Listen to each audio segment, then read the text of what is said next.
Questa è la sua pratica e la pratica richiederebbe molte modifiche ancora probabilmente.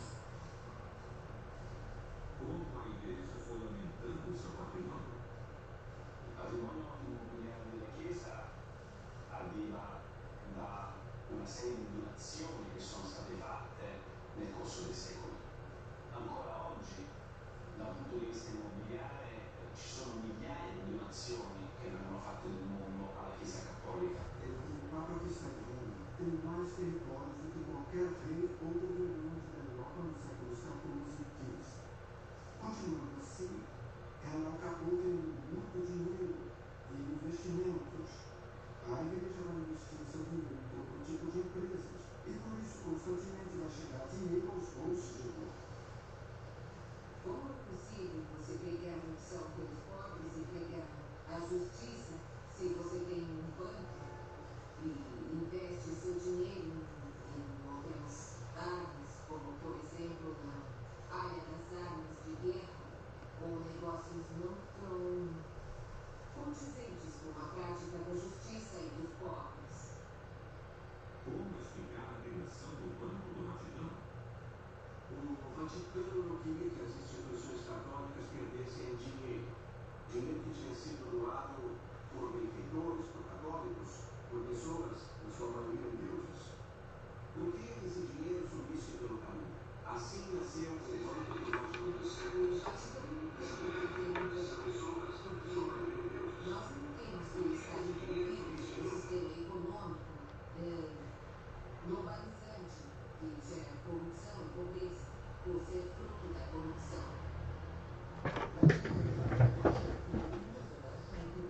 A paz do Senhor, bom dia, que Deus abençoe.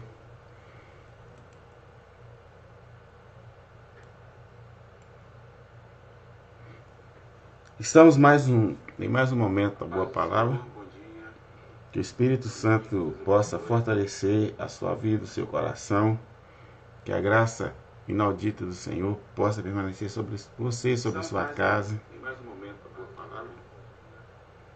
Esperamos que você tenha neste princípio final de semana, né, muitas alegrias, né, que Deus possa fortalecer verdadeiramente seu coração. O tempo hoje está agradável, o tempo está realmente agradável e graças a Deus, né, hoje até esfriou um pouquinho e tudo indica que nós teremos um final de semana mais tranquilo. Eu quero, desde já, convidá-los a abrir comigo a sua Bíblia, né? Um abraço aí para quem já está online, alguns já estão online aí, outros, enquanto a turma vai chegando, nós vamos abrindo nossas Bíblias na carta do apóstolo Paulo a Tito, carta pastoral, né? Do apóstolo Paulo a Tito. E vamos ver o que Deus tem para nós neste momento, nesta manhã. Amém? Tito capítulo 2, capítulo 2, versículos de 11 a 15. Então preste bem atenção na leitura, para nós aprendermos com o Senhor nesta manhã. Amém? Porque a graça salvadora, Tito, deixa eu repetir o título, o livro, né, o texto, Tito capítulo 2, versículos de 11 a 15, diz o seguinte: porque a graça salvadora de Deus se há manifestado a todos os homens, ensinando-nos que, renunciando à impiedade e às concupiscências mundanas, vivamos neste presente século sóbria e justa e piamente, aguardando a bem-aventurada esperança e o aparecimento da glória do grande Deus e nosso Senhor e Salvador Jesus Cristo, o qual deu a si mesmo por nós para nos remir de toda iniquidade e purificar para si mesmo um povo especial, zeloso e de boas obras. Fala disto e exorta e repreende com toda autoridade. Ninguém te despreze. Amém. Amém? Que Deus em Cristo nessa manhã nos abençoe poderosamente. Um abração para todo mundo aí. Nós estamos ao vivo na Rádio GV Gospel. Um abraço aí para a turma da Rádio GV Gospel. Que o Espírito Santo nessa manhã possa nos fortalecer, engrandecer o nome do Senhor. Bom, o texto que nós acabamos de ler me levou, na verdade, ao título desta meditação, dessa reflexão nesta manhã. Eu quero falar hoje sobre o ofendido e perdoador. Espero que esta palavra toque no seu coração. Ofendido e perdoador. Nós estamos falando de quem? do que realmente nós vamos tratar nesses poucos minutos que passaremos juntos aqui, né, tanto na Rádio EV Gospel, como no Facebook daqui a pouco, como no Facebook agora online e no canal YouTube daqui a pouquinho. Bom, ofendido e perdoador. Vamos entender primeiro, vamos definir primeiro a palavra ofensa, ofendido. A ofensa, na Bíblia, ela está bem relacionada às definições que nós encontramos nos nossos dicionários. A ofensa é ferir a honra, a dignidade, injuriar, tecer agravo, né? Ultraje, afrontar, ou afrontar a pessoa, isso é ofender, né? E humanamente, né, ou particularmente falando, ofender é você ferir, né? Você magoar, você reprimir, né, a pessoa em alguma área da vida dela, né, sentimental, psicológica, num todo, no geral. Não é isso? E a palavra perdoar, ela sempre vai significar, ela significa na Bíblia, na verdade, remissão da ofensa, ou da dívida, né, o indulto, né, a liberação, no sentido de desobrigar a pessoa de cumprir a pena, de ser castigado né, no sentido, né, a pena é o castigo que a pessoa recebe pelo crime, pela ofensa que ele cometeu. Então, o perdão, mais ou menos, podemos entender que o perdão é a anistia, né, do erro. Por isso que o ser humano tem dificuldade em perdoar. Nós vamos falar disso agora há pouco, apresentando os textos aqui. Certo? Então, nós queremos falar, como eu disse aqui, o nosso tema hoje é ofendido e perdoador, né? Para quem está chegando agora, o nosso texto base está em Tito, capítulo 2, capítulo 2, dos versos de 11 a 15. Vamos falar então da ofensa. O ofendido aqui é o Senhor, é Deus. Gente, a ofensa é a ferida, é a desonra, né? É a ofensa brutal que Deus recebeu. O primeiro tema que nós temos, né? A primeira vez que a ofensa aparece na Bíblia, está registrado em Gênesis 3, de 1 a 14, quando Deus fala sobre a queda, quando Moisés escreveu sobre a queda. E no versículo 11, principalmente, quando Deus fala com o diabo, olha o que Deus fala com o diabo no versículo 11. Quem te mostrou que estavas nu? Não é isso? Aliás, falando com Adão, né? Primeiro aqui, Deus está falando com Adão. Quem te mostrou que você estava nu? Você comeu da árvore que eu te ordenei que não comesse? Você comeu, você quebrou a aliança, você quebrou o acordo. Gente, isso, se nós fôssemos tratar, o tempo aqui não nos permitiria tratar, né, particularidades da queda, do pecado de Adão. E ele ainda tentou se esquivar, colocando a culpa na serpente, colocando a culpa em Eva, por sua vez, colocando a culpa na serpente. Mas é Deus, na verdade, quem ofendeu Deus, na verdade, na essência, na realidade, foi Adão. O contrato havia sido feito com ele. Deus criou tudo perfeitamente e não achando, né, querendo ainda provar, mostrar o seu amor maior por ele, Deus cria o paraíso, criou o Éden, colocou Adão no Éden e além de fazer o melhor do melhor do melhor para Adão, Deus ainda teve o cuidado de todos os dias, na viração do dia, vir particularmente tratar com Adão. Gente, isso não tem limites. É um amor mostrado da forma mais sublime, mais profunda, mais envolvente possível. E de repente Deus faz uma aliança com Adão. Adão, vamos manter esse negócio aqui, né? Enquanto você se mantiver na fidelidade, na obediência, no respeito, no comprometimento, você vai ficar aqui. Simples, é muito simples, é só você não comer da árvore que está no centro do jardim. E Adão deixou a soberba subir no coração, o orgulho, né, a tendência, né?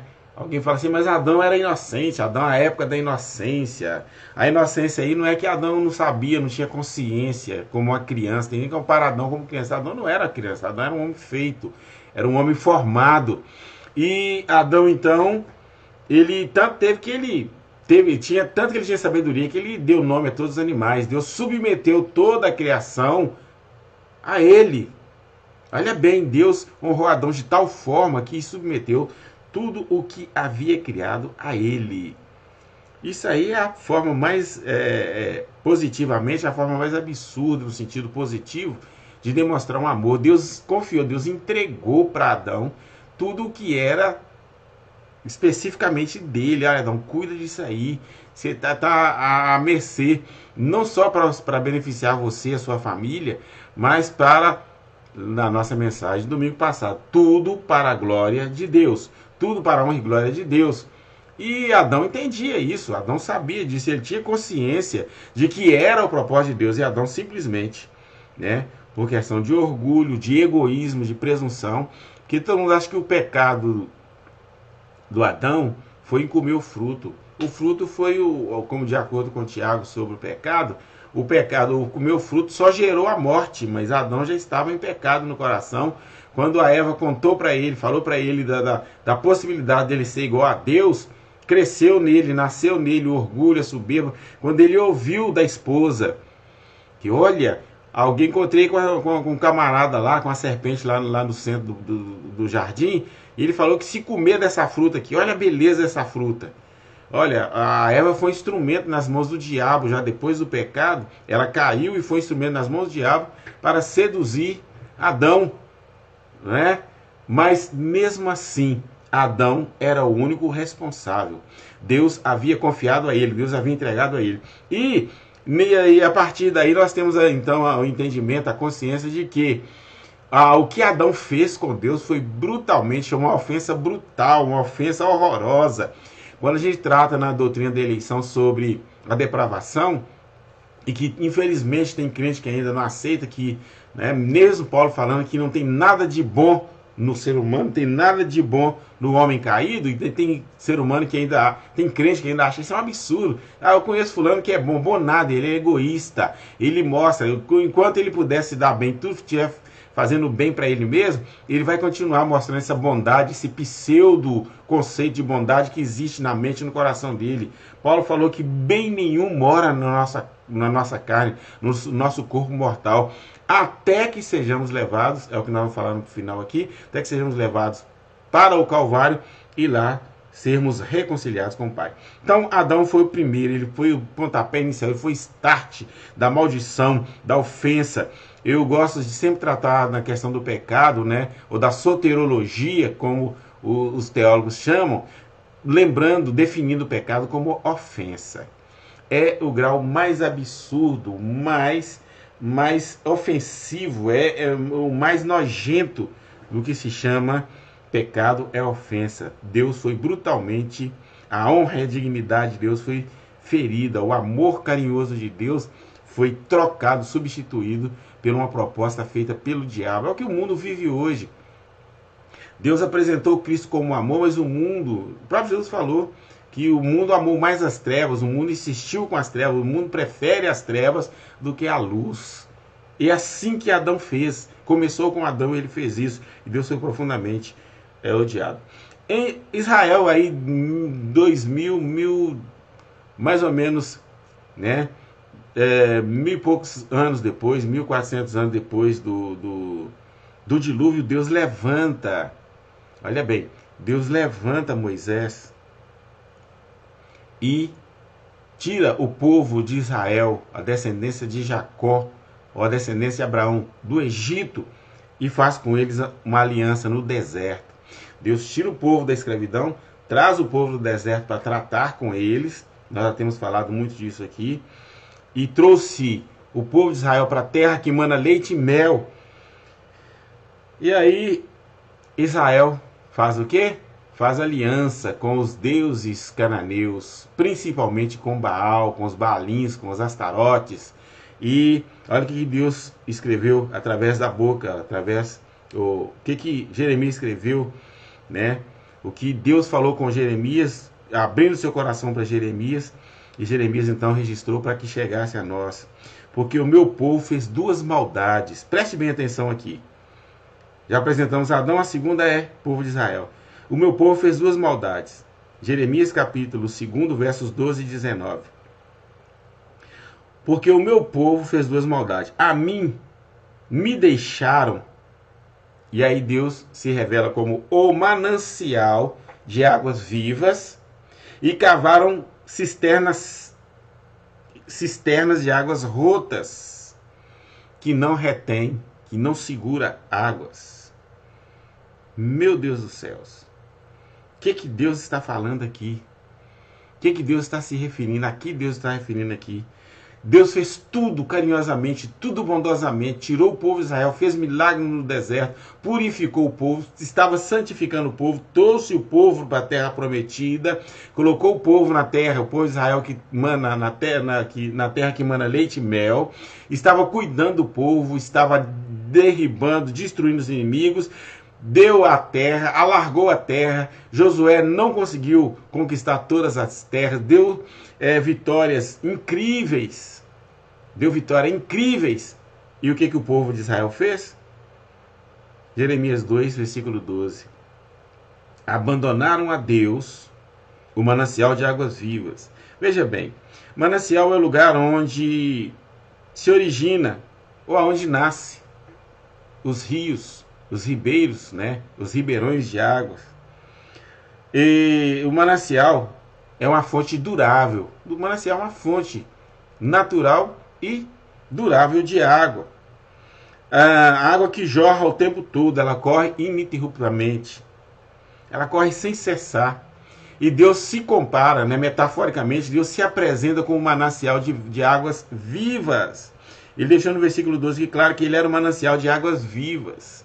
Não um manancial de água como nós vemos uma fonte natural, como uma nascente natural de um rio. Que no caso da natural ela pode secar, mas Deus é a fonte inesgotável de água.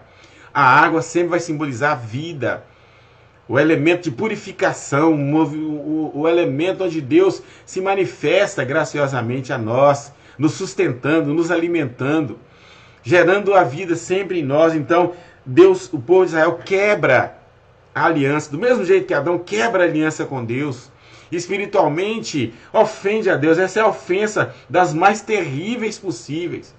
É uma ofensa que pisou, tripudiou. Israel tripudiou sobre a honra, sobre a dignidade de Deus, sobre o amor carinhoso, o amor envolvente de Deus, o amor reconciliador de Deus. Deus teve misericórdia, Deus fez tudo e muito mais do que Israel merecia, não é? E aí ele falou, vocês me trocaram por cisternas de águas rotas, cisternas rotas. Quer dizer, cisterna que não pode reter água, que não produz águas.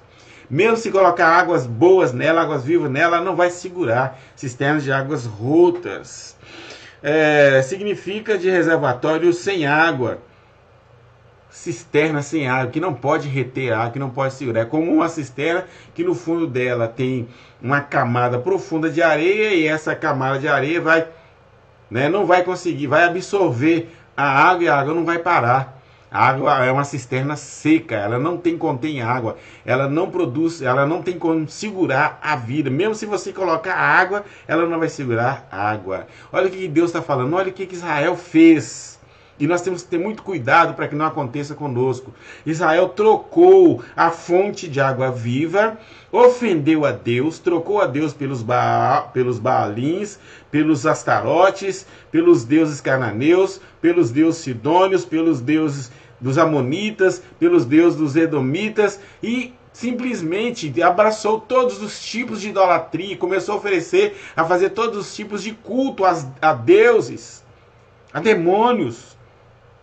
Não é? Porque não existe dois tipos de Deus, né? Deus é um só, o eterno, bondoso e glorioso. E toda vez que alguém se acha fazendo qualquer tipo de culto, prestando qualquer tipo de culto que não seja a Deus, ele está servindo a demônios. E Paulo também deixou isso claro. Pedro deixou isso muito claro também. João também não deixou de tratar do assunto.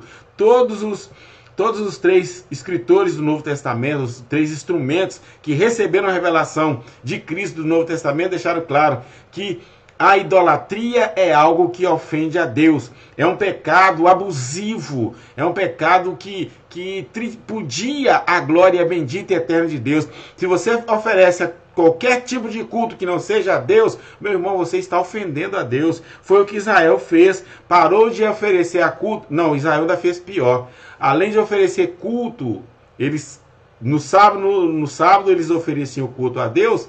E no restante da semana eles ofereciam culto a Baal, principalmente na segunda-feira.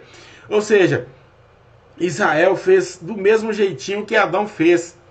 Desprezou o amor glorioso e bendito de Deus para abraçar culto a deuses estranhos, para fazer culto a demônios, né? Principalmente aos Baalins, né? Os Astarotes, a Moloque, que eu não me referi aqui, né, a deuses dos Amonitas, dos Edomeus, né, dos filhos de Ló e também da turma de Sidom, da turma do norte. E alguns deuses egípcios também, porque Salomão nos fez favor a Israel de inserir cultos dos egípcios que Deus havia abominado lá no passado, antes de tirar o povo de Israel do Egito. Então, Adão ofendeu a Deus, tripudiou sobre a honra de Deus, ofendeu profundamente a Deus, Israel ofendeu profundamente a Deus, e a igreja de hoje tem que abrir os olhos, porque nós estamos vivendo a época a igreja de Laodiceia. Então preste bem atenção. Se você abrir sua Bíblia aí, em Apocalipse, capítulo 3, dos versos 14 a 21, você vai encontrar a carta de João, ou de Jesus Cristo, ao anjo da igreja, que é o pastor da igreja, a igreja de Laodiceia. Olha o que diz o Espírito Santo, o que diz o próprio Jesus, né? O Espírito Santo revela o que Jesus estava dizendo a João, no versículo 16, dizendo o seguinte: assim, porque és morno. Não falou que é morna. Falou que o pastor morno estava levando a igreja à mornidão. Não é frio e nem é quente. Vomitar-te-ei da minha boca. Não é vomitar a igreja, é vomitar o pastor. É acabar com o ministério do pastor, porque ele estava prejudicando a igreja. No verso 17 diz o seguinte: como dizes, a igreja, né? O pastor levou a igreja a pensar que era uma igreja rica, que estava enriquecida, que não tinha falta de nada. E o versículo 17 continua depois do ponto de vírgula: não sabes que és um desgraçado e miserável, e pobre, e cego, e nu. A igreja de Laodiceia, que é o padrão da igreja, que é a igreja quase que na totalidade está vivendo hoje, é a igreja de gente que vive uma ambição desvairada. A preocupação da maioria de nós crentes é dinheiro, é pompa, é conforto, é bem-estar, é enriquecimento. Existe um espírito no mundo hoje que tem arruinado a vida de muitos crentes. Essas ofertas aí de empreendedorismo, né? Esses negócios aí, esses esquemas aí do camarada ficar rico sem trabalhar. Deus não está nisso. Isso não faz parte da vontade de Deus. Ah, você vai fazer assim, assim, assado, e o camarada arruma um esquema lá que a impressiona, só que é o que Deus falou, né? O enganador sai para enganar, mas ele é muito mais enganado. Quando tempo que eu leio esse versículo, eu me lembro de Jacó. Jacó estava acostumado a enganar, passar a perna em todo mundo. Quando ele caiu, Deus colocou ele na vida de Labão, e Labão acabou com a vida dele. Trabalhou 20 anos para sair com 2 esposas e 12 filhos. E para sair, se Deus não fizesse um milagre, ele ia sair sem nada, como diz o outro, com a mão na frente e outra atrás. Por quê? Porque ele estava acostumado a enganar e Deus colocou ele na mão do enganador. É o que Deus tem feito. É o que tem acontecido com muito crente. Sai para enganar e acaba sendo enganado. Por quê? Porque troca a honra de Deus. O que ofende a Deus então aqui? Nós apresentamos a ofensa de Adão, a ofensa de Israel e a ofensa da igreja de Laodiceia, que é o padrão que os crentes, muitos de nós, estamos vivendo hoje. uma forma de viver totalmente corrupta, uma forma de viver totalmente nojenta, asquerosa, só dinheiro, dinheiro, dinheiro, dinheiro, e a santidade, e o comprometimento, e a adoração, o louvor, não acontece. Esse Deus que foi tremendamente ofendido, e que muitas vezes é ofendido até por nós mesmos, muitas vezes, é o Deus que apresentou a nós a salvação, é o Deus perdoador. Lembre-se que o nosso tema é o ofendido. O Deus que foi ofendido e que ainda é ofendido é o Deus perdoador. Aí Jesus declara o seguinte em João 3,16, porque Deus amou o mundo de tal maneira que deu seu Filho unigênito. Unigênito está falando de Jesus Cristo, aí, o único da espécie, o único do mesmo gênero, do gênero divino, para que todo aquele que nele crê não pereça, mas tenha vida eterna. O Deus ofendido agora apresenta o sacrifício vivo dele, Cristo, o sacrifício vivo dele, para salvar os ofensores, que somos nós. O Deus ofendido, o Deus que foi ofendido em Adão, que foi ofendido na casa de Israel, que é ofendido muitas vezes pelos crentes e pela igreja em particular, ou pela igreja num todo, ele oferece o seu filho como sacrifício. É isso que a carta que o apóstolo Paulo escreveu a Tito aqui está nos falando. Porque o Senhor apresentou a nós a graça salvadora que tem se manifestado a todos nós. Aos que creem e aos que não creem. Aos que não creem para condenação, aos que creem está sendo apresentado para a reconciliação com o Pai. Ensinando-nos a renunciar à impiedade, versículo 12, às concupiscências do mundo, ou seja, nós não podemos ofender a Deus mais. O versículo 2 está falando, os métodos que o Senhor, que o Espírito Santo está nos ensinando, está nos edificando, é para que abandonemos tudo que pode ofender a sensibilidade santa e perfeita de Deus. E vivamos nesse presente século, versículo 12 ainda, sóbria, justa e piamente. Não na impiedade agora, mas na piedade a Deus, na devoção a Deus. A devoção é uma forma de gratidão a Deus pelos benefícios que Ele faz a nós. No versículo 13 diz, aguardando a bem-aventurança e esperança do aparecimento da glória do grande Deus e do nosso Senhor Jesus Cristo. Aqui está fazendo uma menção bem profunda do arrebatamento da igreja, mas antes disso nós temos que entender que em estarmos no processo da santificação, Deus está operando a glória dele em nós o tempo todo. Nós temos que trabalhar o tempo todo, nós temos que buscar a Deus, a santidade de Deus em oração, na leitura da Bíblia, na exaltação, na glorificação, no serviço pelo reino, lembrando que tudo na nossa vida tem que ser para a glória de Deus, para o nome bendito do Senhor, e que Jesus Cristo, em Jesus Cristo, o Evangelho de Cristo está gravado em nós, então nós temos um serviço, esse serviço é interessante, esse serviço é importante, é por meio dele que somos abençoados. Assim como quem não trabalha não come, quem não trabalha que não pode comer, quem trabalha tem o direito, esse versículo está falando que quem trabalha tem o direito de comer, e comer bem, como Isaías capítulo 1, verso 19, comer o bem da terra, comer o bem já neste plano de vida, neste patamar, nesse plano de vida que nós estamos. Ou seja, a nossa relação com Deus, ela vai ditar o jeito de nós vivermos este plano de vida. Amém? O qual deu a si mesmo, fazendo referência aqui da morte e da ressurreição de Cristo, o qual deu a si mesmo por nós para remir. Olha aqui, Deus apresentou Jesus como sacrifício para remir, para remissão dos nossos pecados. Ou seja, o perdão é a remissão da ofensa ou da dívida, é o induto.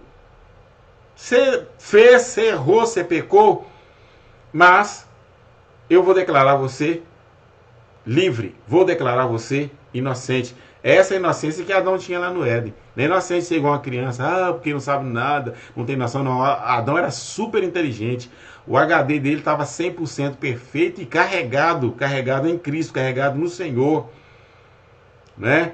Deu pane, entrou o vírus quando o vírus do pecado entrou, ele perdeu todo o programa que ele tinha de relacionamento com Deus.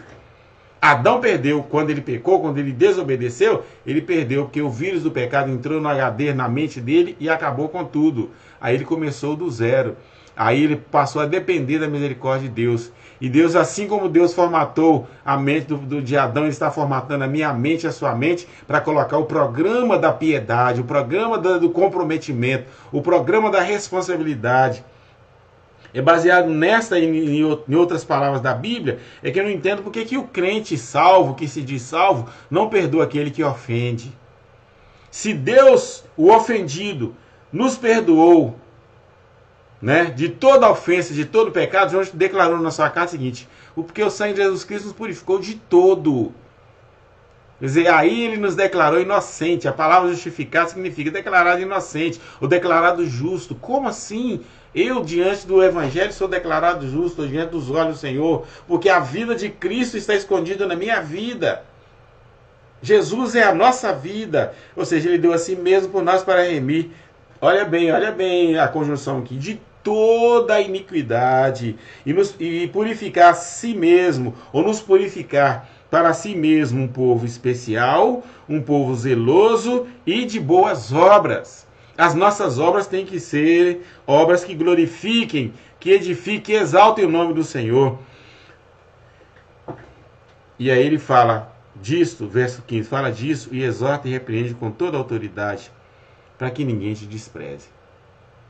Ou seja, Paulo, ou Tito, fala disso para que o povo entenda duas coisas. Primeiro, que nós não podemos ofender a Deus, porque o amor, o mesmo amor que ele demonstrou a Adão, ele demonstrou a nós, em Cristo, em entregar Cristo na cruz do Calvário para a remissão dos nossos pecados.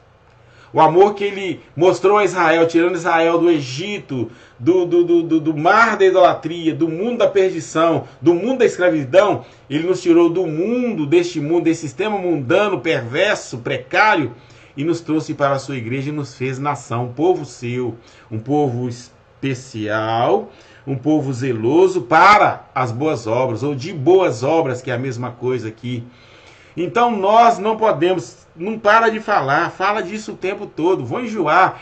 Mas que mensagem repetitiva, já vem esse pastor novamente, pastor Tito, já vem o pastor Tito com essa mensagem de novo falar sobre isso, que nós pecamos, ofendemos a Deus e agora Deus pagou o preço, Ele tomou a iniciativa, Ele nos redimiu e agora nós estamos livres para vivermos conforme a sua vontade. Está repetitivo, está cansativo, mas precisamos falar disso. E falar sempre, falar com muita propriedade, falar com autoridade, e falar no Espírito, no poder do Espírito Santo, que nós precisamos renovação. Viver no sistema de Deus.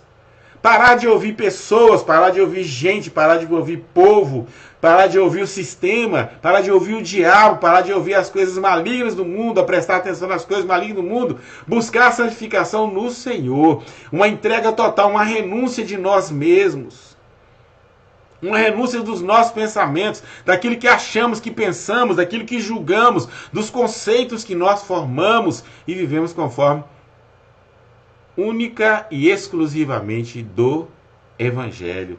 Precisamos viver do poder do Evangelho. Precisamos da graça de Deus. Lembrando que o Senhor nos entregou. Nós somos os ofensores.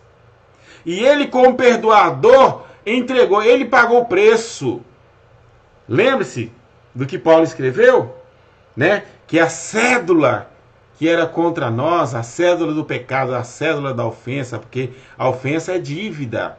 Ela criou uma dívida entre nós, uma dívida nossa com Deus. Nós passamos a ser devedores do amor a Deus. Deus nos amando profundamente, nós devendo a Ele. Não no sentido só de reciprocidade, mas no sentido de dever a Ele, de fazer jus ao amor, de corresponder ao amor que Ele sempre dispensou a nós. Meu Deus dos céus. Meu Deus dos céus. Olha que manifestação gloriosa nesta manhã. Olha que manifestação poderosa. Somos instrumentos de Deus, somos alvos do amor reconciliador de Deus, da graça salvadora, da graça reconciliadora, da graça justificadora, da graça regeneradora, da graça edificadora, da graça comum. Nós somos alvos da graça de Deus o tempo todo. E somos ofensores. Nós ofendemos a Deus.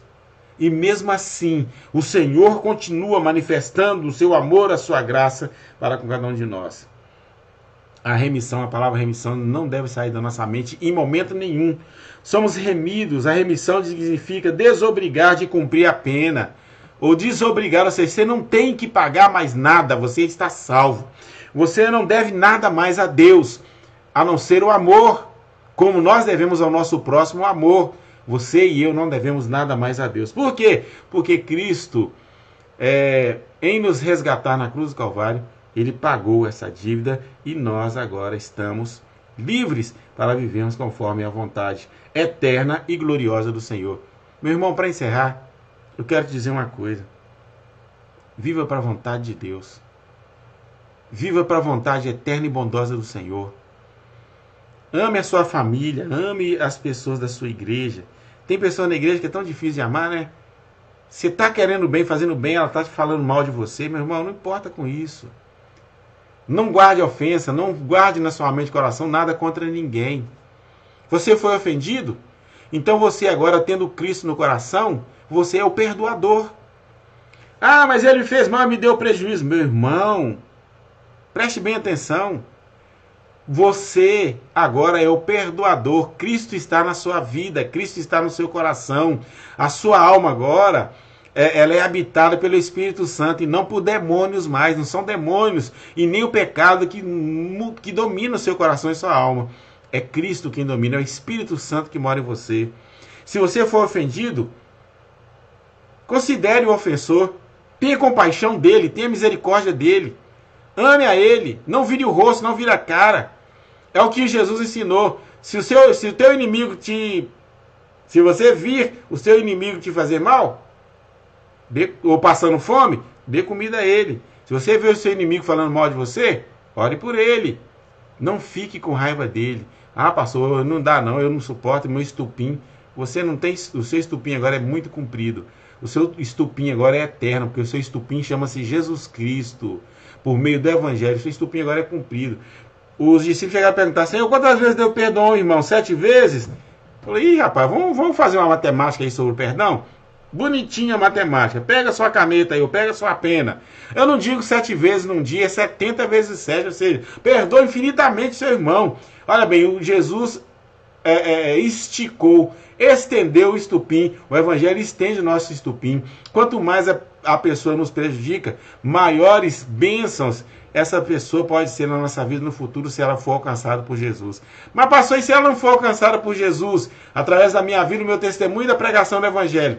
Ela será condenada. Quem crê e for batizado será salvo, quem não crê será condenado. Mas quem é que tem que acertar as contas com o ofensor, que rejeitou a verdade, que rejeitou a palavra? É Cristo. No seu juízo. No juízo, ele acerta a conta com todos e quaisquer que rejeitarem, né, que não aceitarem o perdão, que não aceitarem, que se eu for pedir perdão a fulano, e se eu for pedir perdão a pessoa que não quer pedir perdão, ele fala assim, pastor, e se eu for pedir perdão a uma pessoa e ela não quiser consertar comigo? Às vezes, né, é porque ela sentiu que você também não tem vontade nenhuma de consertar com ela. Depois que ela fala assim, eu te perdoo, você fica para lá e eu fico para cá, nisso não é perdão. Perdão é reconciliação, é quebra, é desobrigar. A pessoa que você perdoa, ela fica desobrigada por completo de receber o castigo da sua parte. Assim como nós ficamos desobrigados por completo de receber o castigo de inferno. Somos merecedores. Pela lógica, somos merecedores do inferno. Mas o Senhor nos desobrigou. Remissão é isso, ele tirou de nós a pena do inferno. Nós não vamos para o inferno, você não vai para o inferno. O Senhor nos desobrigou. Ou seja, o Senhor apagou, o Senhor anulou a nossa dívida. Nós, ofensores, fomos agraciadamente, por isso o termo é graça salvadora, fomos graciosamente livres da condenação do inferno. Isso é alegria, isso é paz, isso é que é vida, isto é que é ser abençoado, isso é que ser rico. Nós somos ricos.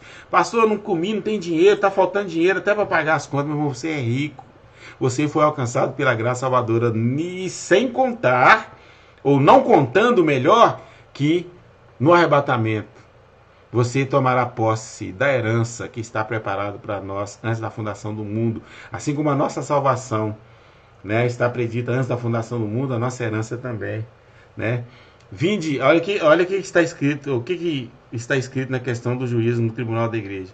Jesus que falou, vinde bendito do meu Pai, entrai para o gozo, para o seio do Senhor, né? Para os que estão preparados, que está preparado para vocês antes da fundação do mundo. E fala e continua para os ofensores que não aceitam a reconciliação. Apartai-vos de mim, malditos, para o fogo eterno, porque tive fome, não me deste comer, tive sede, não me deste beber, e aquele negócio todo que todos nós já sabemos aí de cós salteado. Mas você que passou pelo Calvário e recebeu a justificação, saiba, tenha consciência disso, que Cristo, o ofendido, ele te perdoou de todos os pecados. Por isso temos que perdoar, independente do mal que a pessoa nos fizer, devemos perdoar. Ah, mas o prejuízo foi grande, foi de bens? Anula, esquece isso. Ajuda essa pessoa a sair do pecado, a sair da lama, do poço do pecado.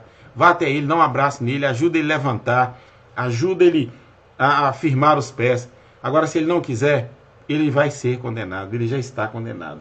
Quando você abraça o que te ofendeu, ou o que ofendeu o outro, não importa, o ofensor, quando você abraça o ofensor, você está lutando para tirá-lo do inferno. Infelizmente, tem gente na igreja que não entende isso, mas você não pode mudar a sua forma de agir de jeito nenhum. Você não pode mudar, nós não podemos mudar a nossa forma de agir. Porque Cristo foi tão ofendido, Deus foi tão ofendido que ele falar assim, vamos lançar isso no inferno e não tem conversa. O que ele fez é muito grave. Todo pecado é muito grave. Tudo que nós fazemos para Deus, contra Deus ou contra os homens é muito grave. É gravíssimo. Mas nós temos que abraçar o caído, abraçar o ofensor, e como Cristo perdoador vive em nós, nós também devemos perdoar aquele que nos ofende. A oração do Pai Nosso tem um ponto lá que trata sabiamente sobre isso. Eu quero orar com você, antes de nós encerrarmos aqui o nosso culto nesta manhã. Amém? Que Deus em Cristo te abençoe, que tudo na sua vida seja para a honra e glória do nome bendito e eterno do Senhor. Grande Deus e eterno Pai, que o Senhor possa aplicar em nossos corações a Tua palavra nessa manhã. Que a Tua graça bendita, eterna, a Tua graça salvadora, principalmente, possa manifestar na vida de todos que participam da nossa oração nesta manhã. Que a graça bendita e eterna do Senhor permaneça sobre nossos corações. Que esta consciência, essa formação de consciência em nós, ela possa ser eterna, bendita e gloriosa. Pai, não nos deixe continuar como ofendidos, como pecadores, caídos. Levanta-nos, ó Pai, porque nós dependemos da Tua graça, do Teu poder e do Teu amor.